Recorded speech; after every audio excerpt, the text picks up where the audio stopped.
Joining us now, former acting director of the CDC and president CEO of the Robert Wood Johnson Foundation, Dr. Richard Besser. Dr. Besser, children can get the coronavirus and they can pass it to others. Is that correct? Yeah, I'm a pediatrician. I'm a parent, and I take this very, very seriously. Thankfully, children in general do better with this than adults do. The report from the CDC, the hospitalization rate is much, much lower than it is for adults. But 1 out of 3 of the children who are hospitalized needed intensive care. So it wasn't a mild illness for these children. And as you were saying, children bring it home.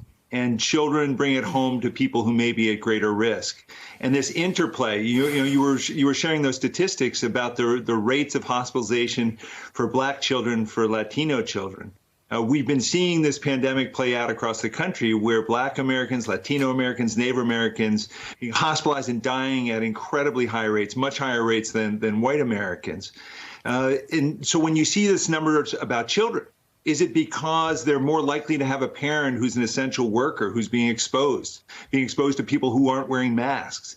If we don't come together as a nation and protect each other, what we see going on now, what we've seen in the past with 5 million cases, is going to predict the future. But it doesn't have to be. We have a choice here of what we want to do to try and mirror what's happening in so many European countries where they've been able to carefully, slowly reopen society. But if we don't do it that way, then what you described in that Georgia school, where, the school opened for a couple weeks, but then there was a big outbreak, that's going to be the picture of education in America this fall. Yeah, Claire McCaskill, jump in. Doctor, I am curious about your take on what the president is currently doing as it relates to health care in this country. As you know, he is in the courts arguing specifically to do away with protection for pre-existing conditions within our healthcare system. This virus is creating millions of people that for the first time will have pre-existing conditions. Some of them children that will live with that the rest of their lives. Can you talk about the impact that's going to occur in this country when the Supreme Court takes this case up, maybe after the election? But a lot of people looking at this case think that the whole ACA is going to be blown to smithereens, and what impact that would have on the healthcare delivery in this country.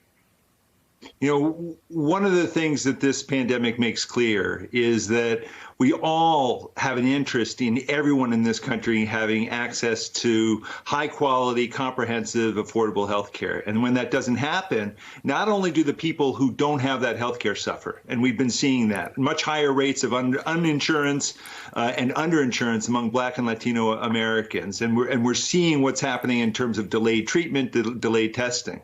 But when people don't have access to care, it means that they're not getting treated, and it puts other people at risk. So, this is a time where states that haven't expanded Medicaid, and where we have got 12 states that haven't expanded Medicaid, need to do that so that people truly have access.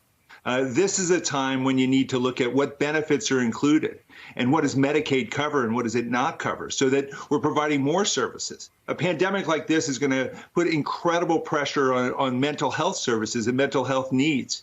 So it's not a time to be looking at rolling back. We also know from data out of Europe that there are a lot of people who get COVID who following that continue to have symptoms. And it's going to be years before we know really know the long-term consequences. But the idea of putting in changes around pre-existing conditions should be a non-starter. Dr. Besser, just clearly, is this going away? What does the fall look like at the rate we're going? Yeah, I mean, this is a virus that is not going away. This is a virus that has shown that even in the summer, where a lot of respiratory viruses go down, we're seeing increases in this country. And so, when you hit the fall and when you hit the winter, where people are spending more time indoors, we are going to see increased transmission. The other thing is in the winter, as humidity goes down, viruses do better. They stay in the air longer. So we'll see increased transmission. And it's at a time when the flu's going on as well.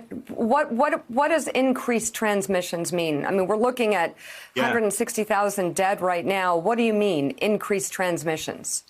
Well, the future isn't determined. What we do really matters. If we keep doing what we're doing right now, we're going to see these numbers go up and up and up. And if we send children into schools that aren't prepared, that haven't received federal dollars to hire staff for cleaning, for screening, if we're not protecting our teachers and the staff who work there, we're going to see schools become the focus for continued transmission within schools. And no one wants to see that. Children belong in school learning, but it can only be done if it's done safely, following the guidance of public health. And that's not the road that we're on right now. Dr. Richard Besser, thank you very, very much. And still ahead, Chicago Mayor Lori Lightfoot will be our guest. And before we... Thanks for checking out MSNBC on YouTube, and make sure you subscribe to stay up to date on the day's biggest stories. And you can click on any of the videos around us to watch more from Morning Joe and MSNBC. Thanks so much for watching.